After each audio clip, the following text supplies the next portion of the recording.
나는 누구? 라는 제목으로 말씀을 나누기 원합니다. 오늘부터 저는 여러분과 말씀 묵상, quiet time, 경건의 시간, QT 같은 말이에요 다에 대해서 함께 살펴보도록 하려고 합니다. 설교의 형식이기도 하겠지만 약간의 강의 형식도 되리라고 봅니다. 그리고 중요한 것은요, 여러분이 이미 말씀 묵상을 하고 있기도 하겠지만 다시금 주중에 이 매일매일 말씀 묵상의 습관화, 곧 생활화가 되는 것을 돕고자 합니다. 그리고 주중에 말씀을 묵상하고 주일에 순별로 모임을 하면서 묵상한 말씀과 삶을 함께 나누는 그런 시간이 되기를 바랍니다. 특별히 온누리교회는 생명의 삶이라는 책이 오래전부터 매달 나오고 있습니다. 큐티 책은 참 다양하게 많아요. 어느 걸로 해도 괜찮아요. 그러나 우리 온누리교회는 두란노 서원에서 계속해서 만들어 나오고 있는 이 생명의 삶이라는 그러한 것을 가지고 함께 우리가 같은 본문으로 수요 예배 때도 새벽 예배 때도 그 본문으로 계속해서 나아가요. 같은 본문, 같은 말씀을 가지고 묵상하지만 삶의 그 환경들이 또 다양하기 때문에 자신의 삶 속에 말씀하시고 묵상되어지는 말씀을 가지고 한 주간을 살아난 다음에 교회에 와서 다른 지체들은 어떻게 그 말씀을 묵상했고 다른 지체들은 그 말씀을 어떻게 어플리케이션 했는지 함께 나누면서 은혜가 더 증폭된다는 것을 경험했으면 좋겠습니다. 더 큰 은혜와 풍성함이 있을 거예요. 혹 묵상이 익숙하지 않고 생활화되지 않은 지체들이 있다면 이번 기회에 시작하십시오. 그리고 훈련을 받으십시오. 생활화가 되기를 바랍니다. 그런 마음으로 이제 큐티1 나는 누구를 시작해 보겠습니다. 오늘은 사진을 몇 장을 준비했어요. 보여주시겠어요? 이게 뭘까요? 옆에 이렇게 그 카드가 있는데 그 카드는 결혼식에서 참석한 이 하객들, 축하객들에게 한 병씩 저 답례품으로 준비한 포도주입니다. 누구 결혼인지는 아세요? 빨리 결혼하고 싶죠? 네. 리디아고 세계 랭킹 골프 1위, 확대까지 시켜주시네. 네, 세계 랭킹 1위 리디아고가 작년, 멀지도 않아요. 작년 12월 30일이에요. 2022년 12월 30일 한국에서 결혼식을 할 때 거기에 참여한 모든 그 하객들에게 한 병씩. 이름은요, 뉴질랜드산 레드와인 테마타 콜레인이라는 포도주를 선물로 준 거예요. 그래갖고 완전히 이 와인 매니아들은 너무 좋아했대요. 한국에서 20만 원 정도 하는 거래요. 그러니까 뉴질랜드로 하면 한 240~250달러 하는 거예요. 굉장하죠. 와인 품평 전문 사이트에 보면 100점 만점에 이 와인이요 96점을 받을 정도로, 5점 만점에 4.3을 받은 평점을 받을 정도로 와인 애호가들에게 호평을 받는 포도주라고 합니다. 이런 것도 있는 반면에 그 다음 이런 것도 있어요. 9불99 와인인데 9불99예요. 지금 스페셜 하나 봐요. 뉴질랜드 최저가 와인입니다. 한 병에 9불99. 그런데 이런 와인도 있어요. 넥스트. 가격이 보이나요? 가격 보여요? 999불 99센트. 1000불이죠. 한 병에. 병이 이렇게 큰 거 아니에요. 그냥 똑같은 병 사이즈예요. 그리고 포장지가 이렇게 딱 이렇게 카드도 들어있고. 뉴질랜드에서는 이게 최고가예요. 1,000불. 근데 중국인들이 사간대요. 생일 때 주로 이렇게. 현재 팔고 있는 거 사진 찍어서 보내달라고 그래서 이렇게 보내주셨어요. 우리 서광만 집사님이라고. 이 와인에 대해서는 굉장히 몇십 년, 거의 십몇 년을 일을 하셔가지고 잘 아시는데, 저게 최고가래요. 최고가. 저거 마실 때는 이렇게 손이 떨릴 것 같아요. 한 잔에 그럼 얼마나, 어휴. 9불 99센트짜리가 있는가 하면 999불 99센트짜리 또 와인이 있어요. 그래서 또 제가 이거는 뉴질랜드 최고고요. 검색해봤어요. 세계에서 가장 비싼 포도주. 2021년 기준으로 로마네 컨티에, 그게 이제 회사인가 봐요. 로마네 컨티 로마네 커다지미언이라는 그 제품인데, 이 포도주인데 가격이요 수백만 달러에 이른대요. 한 병에. 비싼 이유가 뭘까?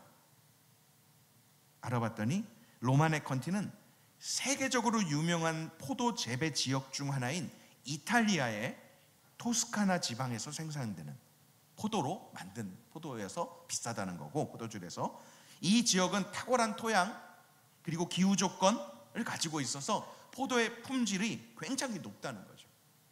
또 로마네 컨티는 수작업으로 재배한대요. 그럼 다른 거는 발작업인가? 아무튼 수작업으로 재배한대요. 수확 과정에서 선별된 최상의 포도만 사용한대요. 좀 이렇게 대충 안 좋은 거면 다 빼는 거죠.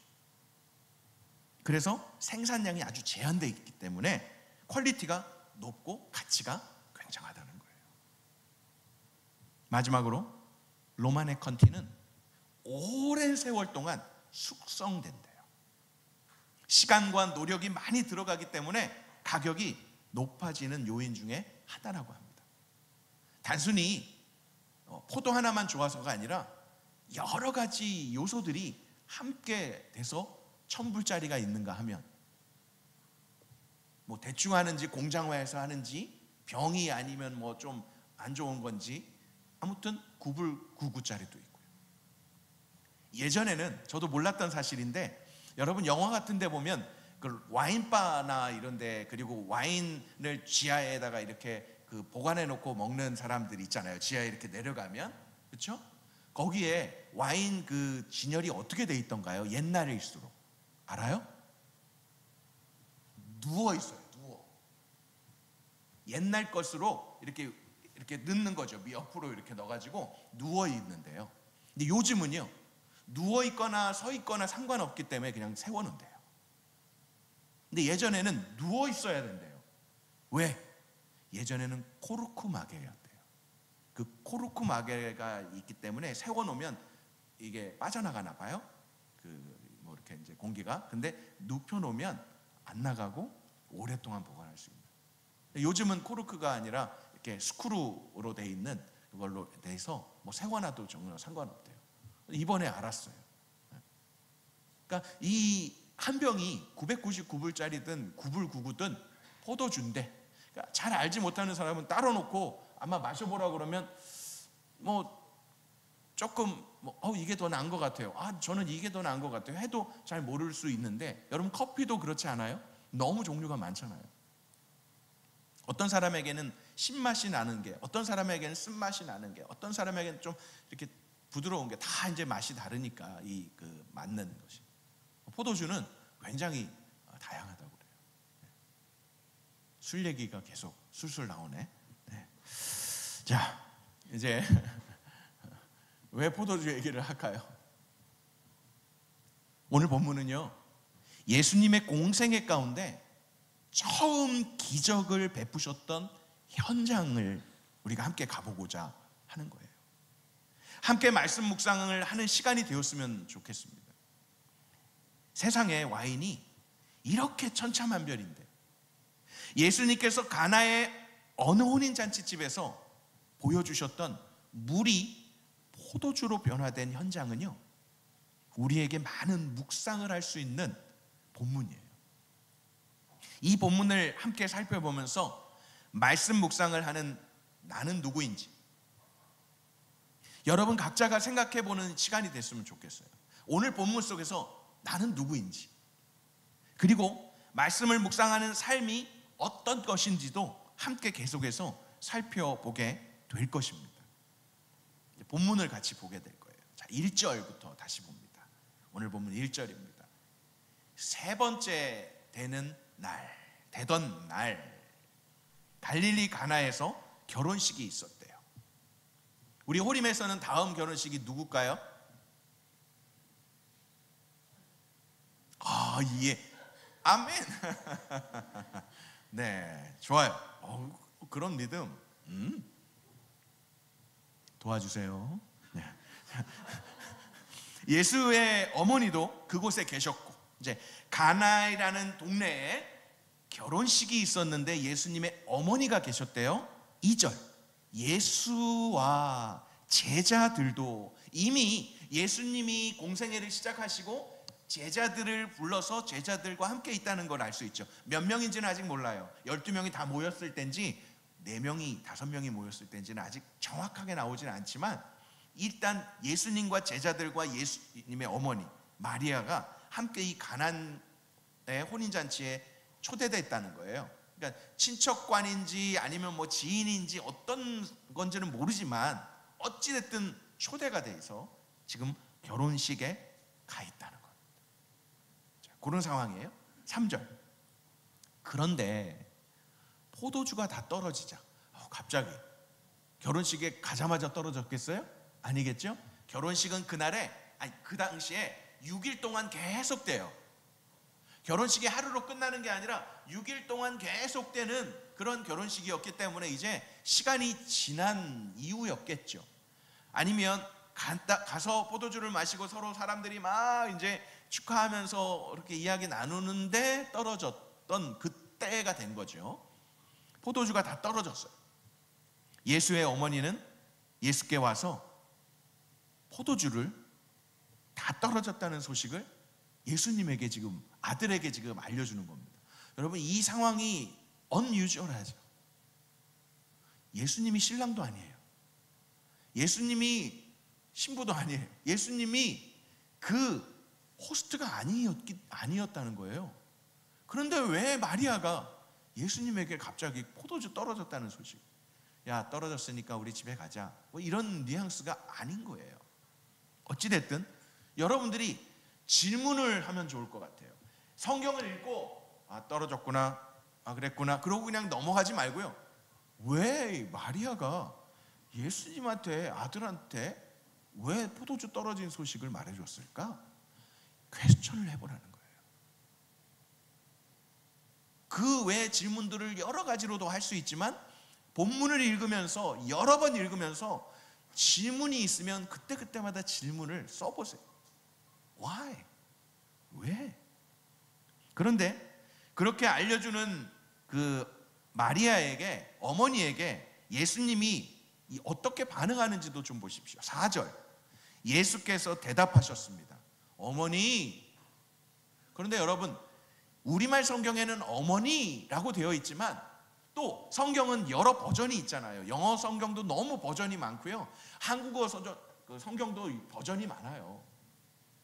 그러면 우리말에는 지금 어머니 이렇게 했지만 개역 개정이나 개역판에 보면 여자요 이렇게 불러요. 우리 아들들이 어머니한테 가갖고 오늘 여자요 이렇게 한번 해봐요. 그러면 어머니가 어떤 반응을 할지. 예?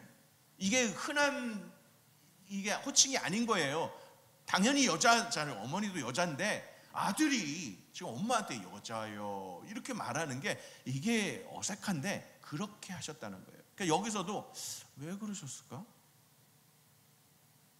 우리말에는 느낄 수 없이 어머니 그랬으니까 다행인데 다른 버전으로 읽을 때 여자요 그러면 또 퀘스천을 해보는 거야. 왜 아들이, 이 예수님이 어머니한테 여자요 그랬을까? 그리고 그것이 나와 당신에게 무슨 관계가 있다고 지금 나한테 포도주 떨어진 얘기를 하십니까? 라고 지금 하는 대답인 거예요. 예수님 말이 틀린 건 아니에요.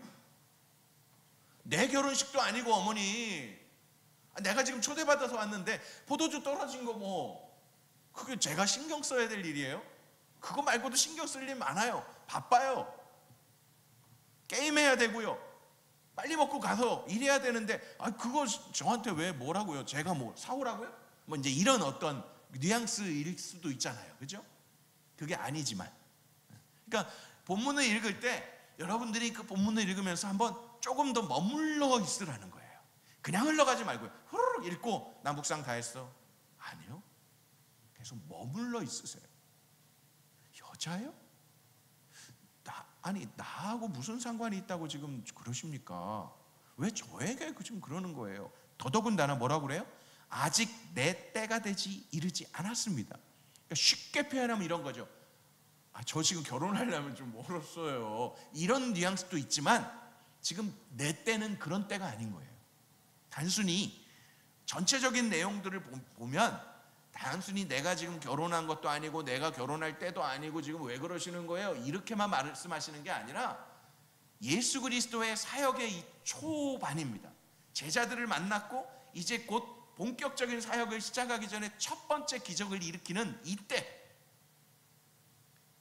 나는 지금 포도주 떨어진 걸 걱정하러 여기 있는 게 아닙니다. 제가 이 땅에 온 건, 제가 사람으로 온 건, 제가 사역할 건 지금 이게 아닙니다라는 그런 뉘앙스도 있는 거예요. 그러니까 질문을 하셔야 돼요. 계속 무슨 때인가? 왜 때가 이르지 않았다고 했을까? 5절을 보세요. 그렇게 말했으면 마리아에게 여자여 그러면서 이렇게 얘기했으면 그래, 그냥 뭐 포도주 없어도 너랑 상관없으니까 그냥 다른 거 먹고 그냥 여기다가 네가 갈 때 가라, 이럴 수 있잖아요. 그런데 어머니 마리아의 반응을 보세요. 5절입니다. 그러나 예수의 어머니는 하인들에게 말했습니다. 이 하인들은 예수의 어머니 마리아의 하인들이 아니에요. 혼인잔치에 집에 일하는 하인들이에요. 그러니까 이렇게 하인들에게 말하는 것도 또 unusual해요. 자기 집도 아닌데 다른 데 와가지고 다른 잔치집에 와갖고 이거해 저거해 그러면 그 하인들이 기분 나쁘죠. 그렇죠? 하인들에게 말해요. 뭐라고 말하냐면 무엇이든 그가 시키는 대로 하라. 여기서 이 그는 호스트도 아니고 잔치를 주관하는 그 잔치의 이 리드하는, 오늘 본문에 나오는 잔치 책임자도 아니라 예수 그리스도를 말해요. 아들을 지목하는 거예요. 저 예수가 시키는 대로 너희들 그대로 해라고 말하는 거예요. 또 이것도 이해 안 되지 않아요? 아니, 예수가 뭔데? 우리 주인도 아닌데, 당신도 주인도 아닌데 왜 아들의 말하는 대로 시키는 대로 하라고 그래? 기분 나쁠 수 있는 하인들이에요. 무엇이든 그가 시키는 대로 하라. 지금 잔치하느라고 너무 바빠갖고 힘든데 또 시키려고, 뭘 시키려고? 우리 좀 쉬자고. 그러고 데모할 수 있는 그런 상황일 수도 있는데, 지금 우리가 6일째 지금 이렇게 일하고 있는데 또 시키려고? 주인도 아닌데? 뭐 이런 말이 나올 수 있는데, 그가 시키는 대로 하라라고 말해요. 더 놀라운 것은 내 때가 아닌데요 라고 말했던 예수님이 이제 뭔가 반응을 한다는 거죠. 더더군다나 예수님이 시키는 대로 하라고 하는 거에 막 열이 받았을 하인들이 예수님이 또 시키니까 또 그대로 했다는 거죠. 이게 놀라운 거죠. 왜 그랬을까? 그걸 좀 말씀을 읽으면서 머물러 있으십시오. 그것이 묵상이에요. 빨리 결정 짓지 말고, 빨리 뭔가 알아내려고 하지 말고 계속 물어보는 거예요. 그래서 본문을 읽고 그냥 계속 그 자리에 있는 게 아니라, 본문을 읽고 바쁘면 여러분 일하러 가세요. 바쁘면 또 공부하러 가세요. 할 일 하세요. 그러다가 또 어느 쉬는 시간이 되면 그때 또 자기한테 묻는 거예요. 왜 그러셨을까? 왜 시키는 대로 하라고 그랬을까? 아니 왜 여자여라고 했을까? 다시 리마인드 하면서 생각하는 거예요. 6절 말씀으로 가겠습니다. 6절. 가까운 곳에 돌 항아리 6개가 놓여 있었습니다. 그 집 안에 있는 돌 항아리예요. 집 입구에 주로 두어요. 이 돌은, 항아리는. 그것은 어떤 용도인지를 설명해 줍니다. 유대 사람들의 정결 예식에 쓰이는 것으로서. 이 정도 나왔으면 대충 눈치는 채겠죠. 정결 예식이 뭐예요? 여러 가지가 있어요. 샤워도 정결 예식으로 들어갈 수 있어요. 부정한 사람은 목욕 다 씻으라고 레위기에 많이 나오기도 해요. 그러나 대부분의 잔치집에 앞에 항아리를 놓고 또 조그만 이렇게 세수대 하나 바가지 같은 거로 이렇게 놓고 그거로 들어오는 사람이 놓고 손을 씻고 들어가거나, 더 심한 사람은 이제 발까지 씻고 들어가거나, 이런 용도예요. 그러니까 식사 자리에 갔을 때 손 씻고 발 씻고 이렇게 집에 들어가는 그런 용도의 항아리가 6개였대요. 그건 뭘 말해요? 잔치집이죠. 평상시에는 한두 개 있을까 이러는데 6개를 두었다는 건 잔치가 6일 동안 계속되기 때문에 어떻게 보면 하루에 한 항아리씩 쓰지 않을까요? 아무튼 그 용도로 쓰는 항아리가 6개가 있었대요. 이상한 말 아까 우리 자매들이 이렇게 했는데 메트레테스 이제 이런 말이 있는데 그 리터로 좀 바꾸면 좀 여러분들이 알까요? 여러분 갤런이라는 말 알아요? 갤런? 네? 이 미국식과 영국식이 좀 다르잖아요. 킬로미터는 좀 아는데 야드? 그다음에 또 마일? 막 이러면 저는 마일리지는 좀 이렇게 알겠는데 마일리지 할 때 이 마일로 나오면 막 계산하기가 힘들어요. 그냥 킬로미터면 알겠는데, 그죠? 이것도 마찬가지예요. 몇 리터다 리터로 말하면 되는데 이 액체가 들어가 있는 거에 그 용량을 표현해주는 그 당시에 메트레테스라는 그 하나의 계측 단위인 겁니다. 이것 때문에 힘들어하지 마세요. 그냥 단순하게 네이버에 그냥 검색해도 다 알려줘요. 그래서 대략 이런 거예요. 한 항아리에 들어갈 수 있는 양은요 60리터 정도 된대요. 근데 그게 이제 정확하지 않아요. 어떤 항아리는 좀 작은 항아리도 있고 또 어떤 항아리는 큰 항아리도 있는데 대략 40리터다 하는 데도 있고요, 60리터다 하는 데도 있는데 한 항아리가 거의 60리터 정도. 1리터짜리 콜라를 60개 넣어놓는다고 생각하면 알겠죠. 근데 그게 몇 개나 있어요? 6개나 있대요. 그러니까 작은 양은 아니에요. 이 항아리가 조그만 항아리 아니라는 거예요. 이런 컵도 아니에요. 굉장히 많아요. 자, 그런데 그런 크기의 항아리였대요. 7절. 예수께서 하인들에게 말씀하십니다. 좀 전까지만 해도 여자여 내 때가 아닙니다. 내가 무슨 상관이 있습니까? 이랬는데 옆에서 마리아가 하인들에게 시키는 대로 좀 해 라고 했는데, 그러니까 이제 예수님이 이 하인들에게 이제 말했다는 거죠. 뭐라고요? 저 항아리들의 물을 채우라. 몇 개? 6개. 잔치가 어느 정도 벌어졌고 이 포도주도 떨어졌을 때니까 사람들이 올 사람은 거의 다 온 거예요. 새로 올 사람보다 일단 있는 사람들이 먹어야 될 포도주가 떨어진 거예요. 다시 올 사람이 아니라, 다시 올 사람도 있겠지만 늦게 오는 사람도 있겠지만 어찌됐든 이 정결 예식에 쓰였던 항아리는 더 이상 물이 없어도 다음 결혼식이나 아니면 또 손님을 초대할 때 필요하지만 이 물은 지금은 중요치 않아요. 이미 다 들어와 있으니까. 근데 예수님은 뭐라고 해요? 하인들에게 저 항아리에 물을 채워라. 그럼 하인들의 입장에서는 어떨까요? 손님들이 오기 전서부터 6 항아리를 채우는데 힘들었고, 그 6 항아리 채우는 것 말고도 포도주를 갖다가 여기다 주고 저기다 주고, 우리 서빙하는 아르바이트 해봤죠? 여기 단무지 좀 주세요. 한 번 시키면 되는데 갖다 줬어요? 그리고 또 갔는데 또 뭐라 그래요? 가위도 주세요. 그러면 또 가위 주고 와요? 그러면 또 뭐라 그래요?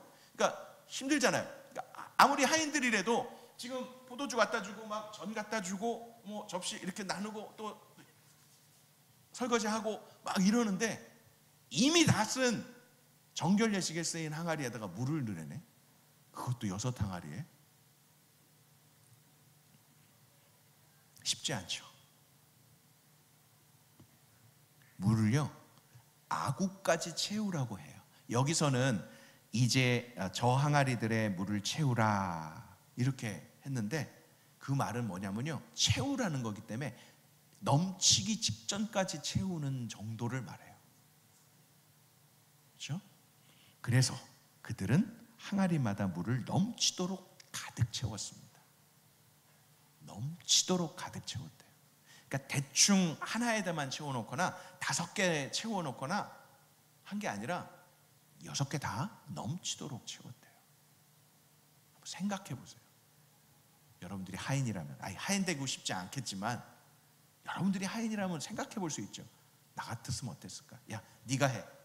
나 못해 지쳤어. 네가 해. 니네들이랑 하고 한쪽 구석에서 쉬고 있지는 않았을지. 어떤 하인은, 또 어떤 하인은 막내 하인이라고 그래가지고 선배들이 하라고 해야지 뭐 그러고 투덜투덜 대면서 자 예를 드는 거예요. 자 물을 채워요. 물을 채웠는데 또 가야 돼. 모자라. 이게 안 찼잖아요. 어떻게 하고 싶을까요?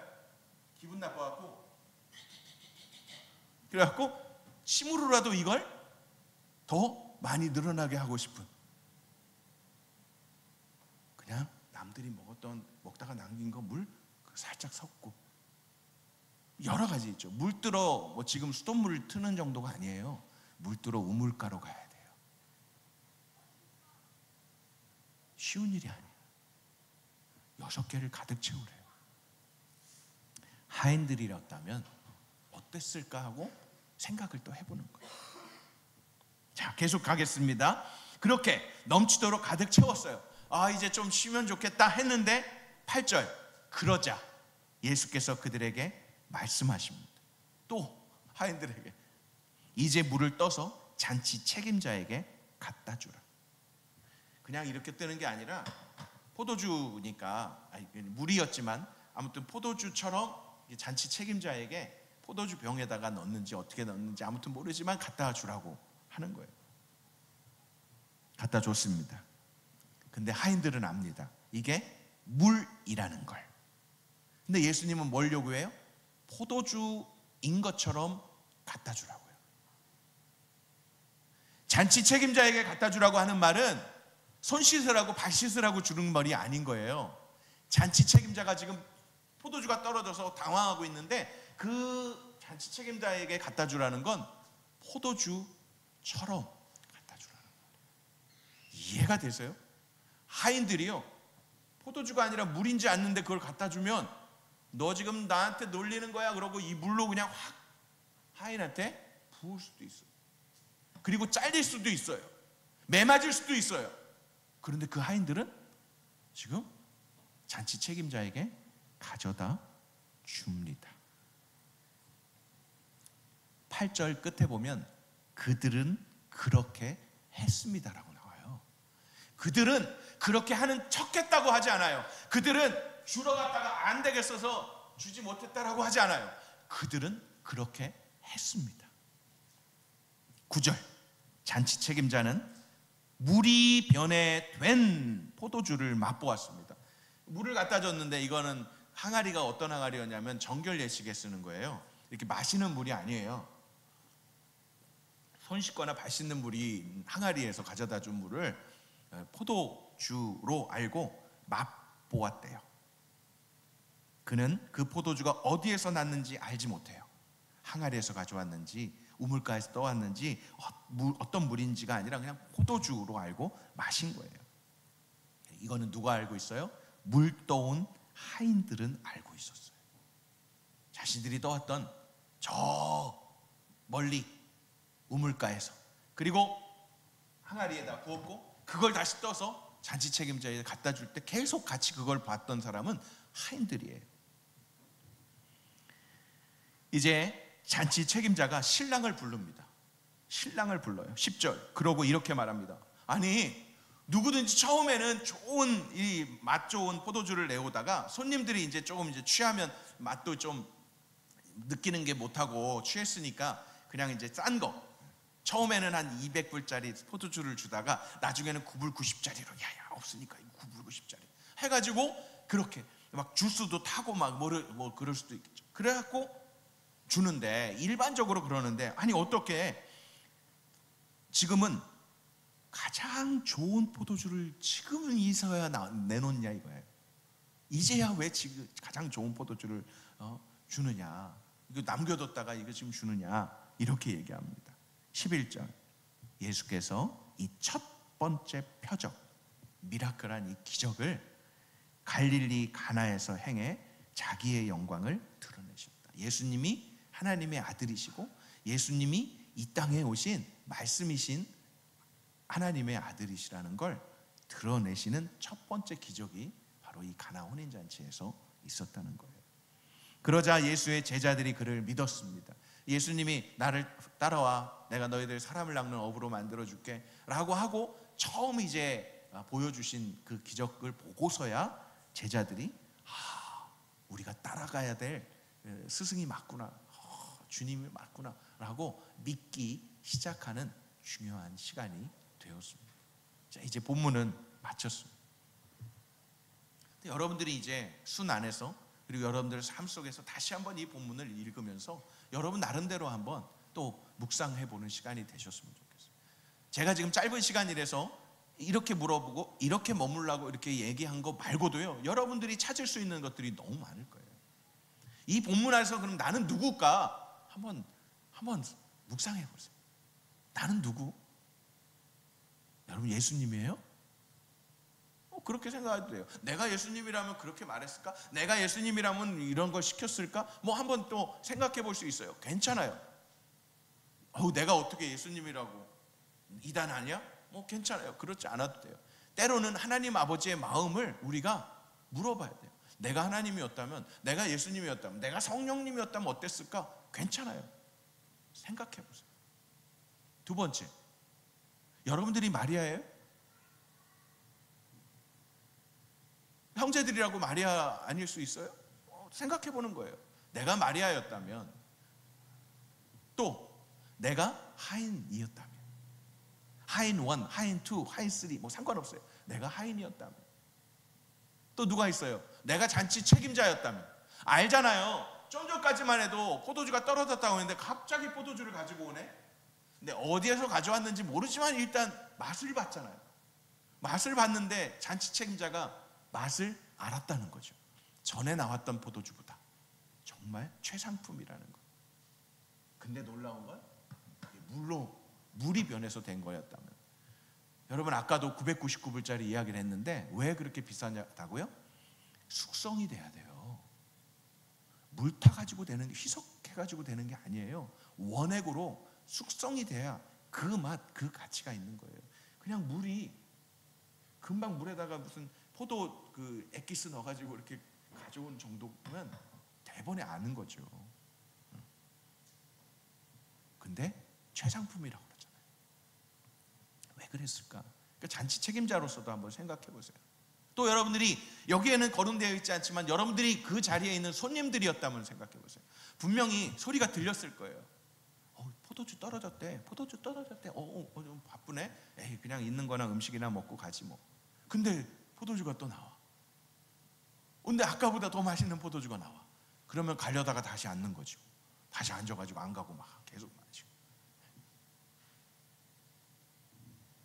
여러분들이 항아리였다면, 미안해요, 한번 생각해 볼 수 있잖아요.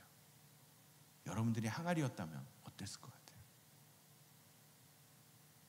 여러분들이 물이었다면 어땠을 것 같아요? 나는 누구?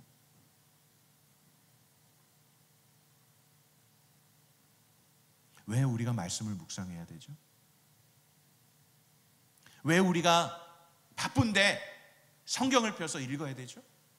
왜 할 일이 많은데 성경을 읽는 것도 힘든데 그걸 갖고 머물러 있으라고, 질문하라고. 아니, 내 인생에 대한 질문도 많은데 그 2000년 전 얘기를 가지고 뭐 항아리가 뭐 메테스고 뭐 발음도 안 되는데 그걸 또 뭐 알아봐야 되고, 뭐 내가 그걸 왜 신경 써야 돼?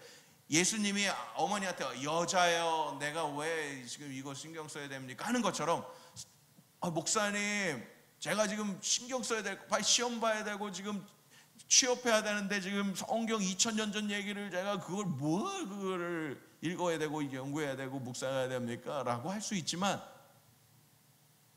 여러분들이 물이었다면 어떨 것 같아요?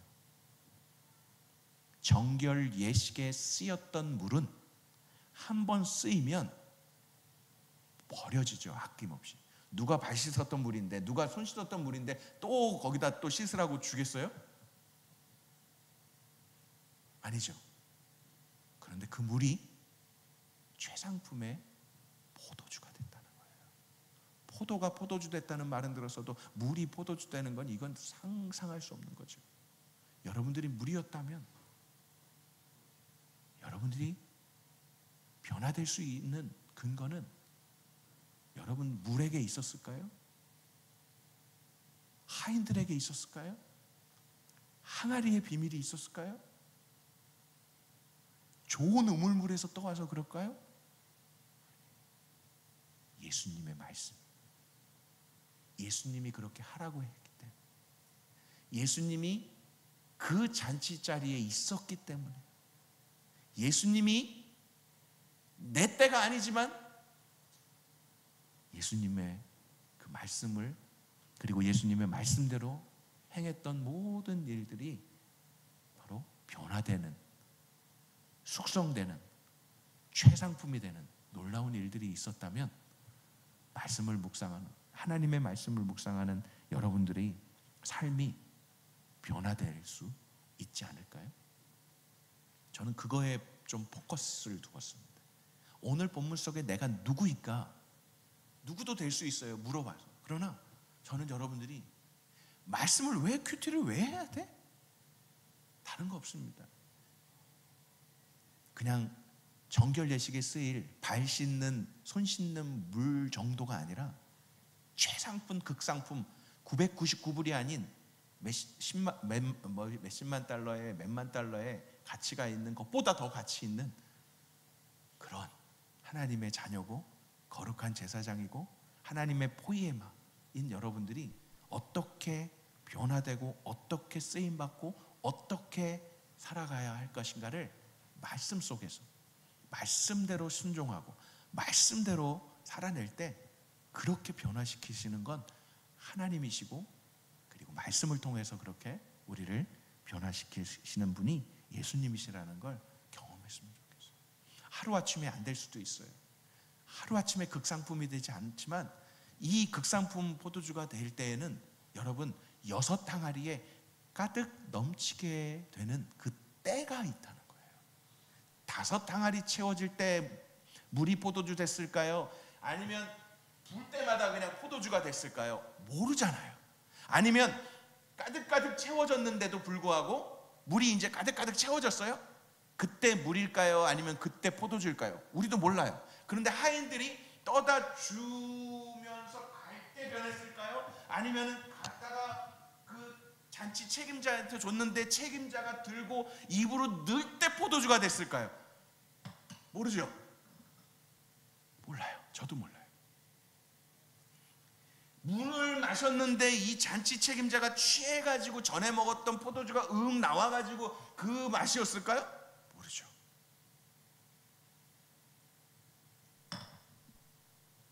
언제인지 모르지만 확실한 건 분명히 물이었고요. 그리고 그것이 최고 극상품의 포도주로 변화됐다는 거예요. 하인이, 항아리가, 마리아가, 좋아요. 그러나 예수님이 그 자리에 없었다면 nothing이죠. 말씀을 묵상하는데 나만 묵상하면 안 돼요. 나는 누구? 나는 누구? 이게 핵심이 아니에요. 우리 앞으로 또 나누게 되겠지만 예수님이 그 자리에 계셨고 예수님이 말씀으로, 로고스이신 예수님이 이 땅에 말씀으로 오셔서 우리에게 말씀하실 때 우리의 삶은 변화될 수 있는 거예요. 오늘 우리가 함께 읽고 살펴본 본문 속에서 각자가 나는 누구인가라는 질문에 답해보기 바랍니다. 그리고 순모임에서 함께 나눠보기 바랍니다. 사랑하는 호림 여러분, 묵상은 하나님의 은혜를 누리는 축복의 수단입니다. 그리고 그러한 순간입니다. 말씀을 묵상한다는 것은 하나님의 은혜의 세계에 들어간다는 말입니다. 묵상에 깊이 들어가기 위해서는 먼저 묵상이 주는 유익이 무엇인지를 깨달아야 되겠죠. 왜 좋은지를 알아야 되겠죠. 그 필요성을 절감하지 않고는 묵상을 계속해서 지속하기가 쉽지 않아요. 묵상을 하려면 또한 말씀의 능력을 알아야 됩니다. 말씀의 능력을 경험한 자는 묵상하지 말라고 해도 시간을 내어서 장소를 구별해서 말씀을 읽고 하루를 시작하려는 거죠. 꼭 하루를 시작하기 전에 못하더라도 짬짬이 점심시간이나 짬짬이 쉬는 시간이나 짬짬이 하루의 일과를 다 마치고 잠자리에 들기 전에 나는 오늘 이 말씀을 묵상하고 자겠다라고 결심하지 않아도 삶의 일부로. 어제, 아니요 오늘 여러분들은 양치질을 하루에 몇 번 정도 합니까? 가글까지 포함해서 뭐라 그래요? 이걸 뭐라 그러죠? 치실.